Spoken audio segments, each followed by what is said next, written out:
Hello students, you are watching understand education YouTube channel. आज मैं आपको इन्फॉर्म करूंगी guess paper of physics 2023 for all Punjab board. Okay, so ये chapter wise मैंने prepare किए हैं और ये सिर्फ 6 7 8 ये ज्यादा से ज्यादा जो है 10 जो है मैंने एक चैप्टर के अंदर क्वेश्चन रखे हैं और ये वो वाले क्वेश्चन हैं जो कि पेपर में 100% आने के चांसेस हैं। और क्योंकि ये बार बार बार बार रिपीटेड मोस्ट रिपीटेड जो है ये शॉर्ट क्वेश्चन हैं जो हमेशा बोर्ड में आते रहे हैं और इस दफा भी जरूर आएंगे। ओके, सो आपने इनकी प्रिपरेशन लाजमी कर लेनी है। कोई और क्वेश्चन करें या ना करें प्रिपेयर, ये क्वेश्चन जरूर कर लें। ओके, सो यूनिट नंबर 1 क्या है? Define plasma physics and Jio physics. आपसे डेफिनेशन पूछी जाएगी प्लाज्मा फिजिक्स और जियो फिजिक्स, एक एक नंबर दोनों का होगा। ठीक है। Difference between derived units and base units, very very important है ये। डिराइव्ड यूनिट्स और बेस यूनिट्स के दरमियान क्या फर्क है? और जब स्टूडेंट्स आप डिफरेंस याद करते हैं ना तो फिर आपका एक और क्वेश्चन भी ऑटोमेटिकली प्रिपेयर हो जाता है। मीन्स कि अगर आपने याद किया है difference between derived units and base units, तो अगर आपसे पूछा जाए what is derived units, what is base units, अगर सिर्फ अकेला अकेला भी पूछ लिया जाए तो आपने वही वाला आंसर लिखना है जो आपने डिफरेंस में जो आपने लिखा है ना कंटेंट, वही वाला व्हाट इज या डिफाइन के उसमें भी आपने आंसर लिख देना है, तो आपके पूरे मार्क्स आएंगे। ओके, और ये जरूर देख लीजिएगा कि जब भी आप कोई भी आप डेफिनेशन लिखे, अगर उसके कोई यूनिट या फार्मूला है तो वो लाजमी लिखे, उसका एक नंबर होता है पूरा। एक डेफिनेशन का होता है, एक यूनिट और फार्मूले का होता है। ठीक है। सो क्वेश्चन नंबर 3 है define atomic physics and nuclear physics. ये ब्रांचेस है फिजिक्स की और ये मोस्ट इंपोर्टेंट ब्रांचेस है, ये तो आपने लाजमी प्रिपेयर करनी है। फिर है difference between derived quantities and base quantities. Question number 2 और 4 सेम सेम है, लेकिन इनमें बहुत बड़ा डिफरेंस है क्योंकि ऊपर है डिराइव्ड यूनिट और बेस यूनिट, नीचे है derived quantities and base quantities. ये डिफरेंट है, इनका आपने अलग अलग डिफरेंस याद करना है क्योंकि ये कंफ्यूजिंग क्वेश्चन है, इस वजह से बोर्ड में वो मोस्ट रिपीटेड है। फिर है what do you know about zero error. This is very also very important कि जीरो एरर से क्या मुराद है, आप क्या जानते हैं। व्हाई इट इज नेसेसरी, ये एक ही क्वेश्चन है, ये पूछ सकते हैं कि आप क्या जानते हैं इसके बारे में और ये क्यों जरूरी है। और क्वेश्चन नंबर 6 है when the zero error of a screw gauge is positive, कि जब स्क्रू गेज का जो जीरो एरर है वो कब पॉजिटिव होता है। ये आल्सो वेरी इंपॉर्टेंट है, जो प्रैक्टिकल आपका हो रहा होगा तब भी ये क्वेश्चन इंपॉर्टेंट है कि why when the zero error of a CPU gauge is positive। So ये थे ओनली 6, सिर्फ और सिर्फ 6 short questions, very very important chapter number 1 के। अब है unit number 2, difference between kinematics and dynamics. उसके बाद है difference between translatory and vibratory motion, very very most repeated question. Difference between random and linear motion, also very important. 4 है difference between translatory and rotatory motion, difference between speed and velocity. This is the most important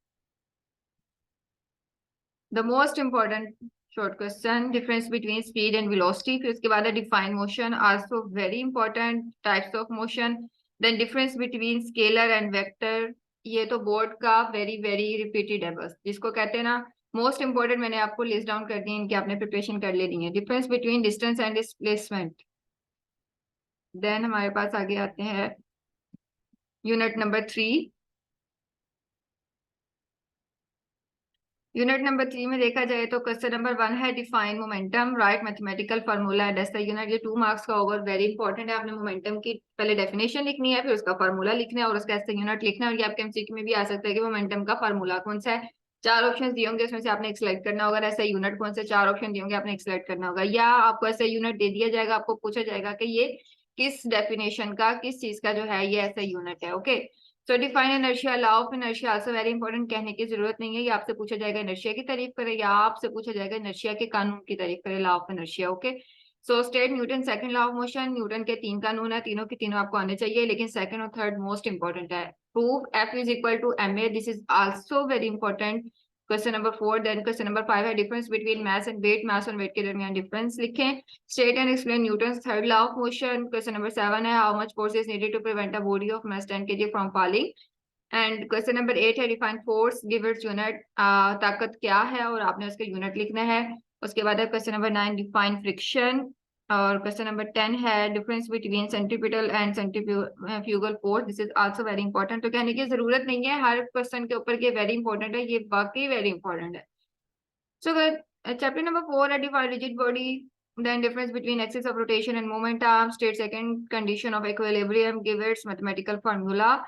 अच्छा, ये question number 4 अलग से नहीं है, ये इसी का ही है। सेकंड कंडीशन ऑफ इक्विलिब्रियम का ये मैथमेटिकल फार्मूला आपने लिखना है। फिर उसके बाद है difference between stable and unstable equilibrium. दो किस्म के इक्विलिब्रियम होते हैं, स्टेबल और अनस्टेबल के दरमियान आपने डिफरेंस लिखना है। वही बात जो मैंने आपको पहले बताई कि जब डिफरेंस की बात की जाए, तो अगर आपसे सिर्फ डिफाइन स्टेबल इक्विलिब्रियम पूछा जाए, तो आपने जो डिफरेंस के दरमियान के लिए आपने जो कंटेंट याद किया होगा ना, वही आपने इसमें लिख देना है स्टेबल इक्विलिब्रियम में, ठीक है।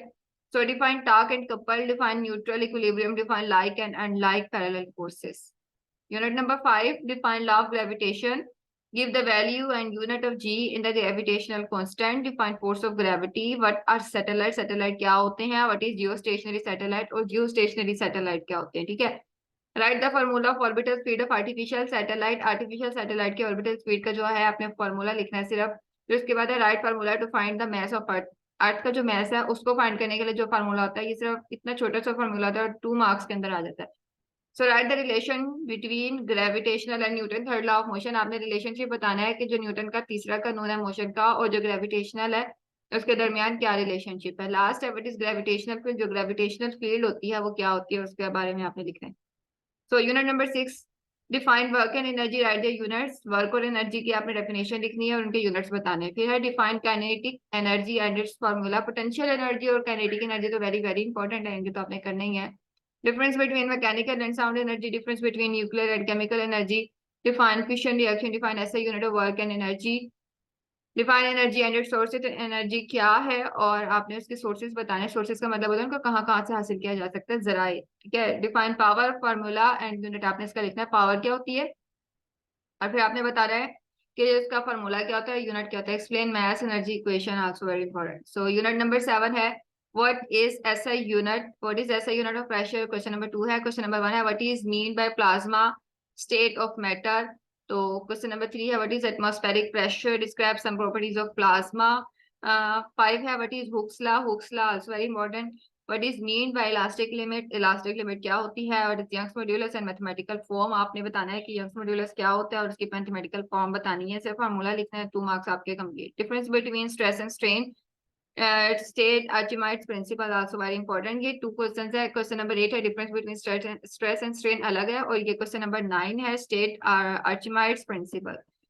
तो सेकंड लास्ट हमारे पास चैप्टर रह गया है यूनिट नंबर 8। क्वेश्चन नंबर 1 है जी write two scales of temperature. Temperature के 2 स्केल्स होते हैं, उनके बारे में आपने बताना है। What is absolute zero, very important, क्या होता है एब्सोल्यूट जीरो, क्या होता है। Define Fahrenheit scale of temperature, temperature का फारेनहाइट स्केल बताना है। 2 स्केल्स होते हैं, फारेनहाइट और दूसरा होता है सेल्सियस, तो आपने दोनों के बारे में बताना है क्वेश्चन नंबर 1 में। लेकिन क्वेश्चन नंबर 3 में आपसे सिर्फ फारेनहाइट स्केल के बारे में पूछा गया है।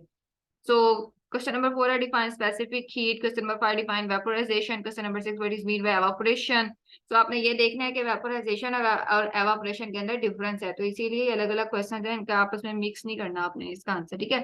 सो क्वेश्चन नंबर 7 है define coefficient of volume thermal expansion. Question number 8 convert 100 Fahrenheit into temperature on Celsius scale. Fahrenheit को सेल्सियस में आपको कन्वर्ट करना आना चाहिए। तो यूनिट नंबर 9 है लास्ट, जिसके 8 इंपॉर्टेंट क्वेश्चन है। What do you mean by transfer of heat, इंतकाल हरारत से क्या मुराद है। But right the names of methods of transfer of heat, आपने बताना है कि जो हीट ट्रांसफर होती है वो कितने मेथड्स होती है, सिर्फ आपने नेम्स लिखने हैं, okay. What do you mean by conduction of heat, heat की कंडक्शन से क्या मुराद है। Define rate of flow of heat, define radiation, define convection, difference between conductor and non conductor. आपने बताना है कि कंडक्टर और नॉन कंडक्टर में क्या डिफरेंस होता है। कंडक्टर वो होता है जिसमें से इलेक्ट्रिसिटी पास हो सकती है, नॉन कंडक्टर वो होता है जिसमें से इलेक्ट्रिसिटी पास नहीं हो सकती। इलेक्ट्रिसिटी मीन्स बिजली। So question number 8 difference between land breeze and sea breeze. तो ब्रीज का मतलब होता है हवा, ओके। सो आपने जमीनी हवा और जो समुद्री हवा है आपने उसके दरमियान डिफरेंस बताना है। तो students these are the most most important short questions, आपने इनकी प्रिपरेशन लाजमी करनी है और आपने कर ली तो इंशाल्लाह आपके 30/30 जो है आपके शॉर्ट क्वेश्चंस में बिल्कुल आएंगे ही आएंगे। और जो एमसीक्यूज के 12 क्वेश्चन है वो आप सिक्योर कर लेंगे। आपके एक्सरसाइज के जो पीछे एमसीक्यूज हैं उसमें से ही एमसीक्यूज आएंगे, ठीक है। तो वो आपने प्रिपेयर करने हैं और ये जो मैंने आपको बताया है ये आपने लाजमी प्रिपेयर करने हैं शॉर्ट क्वेश्चन।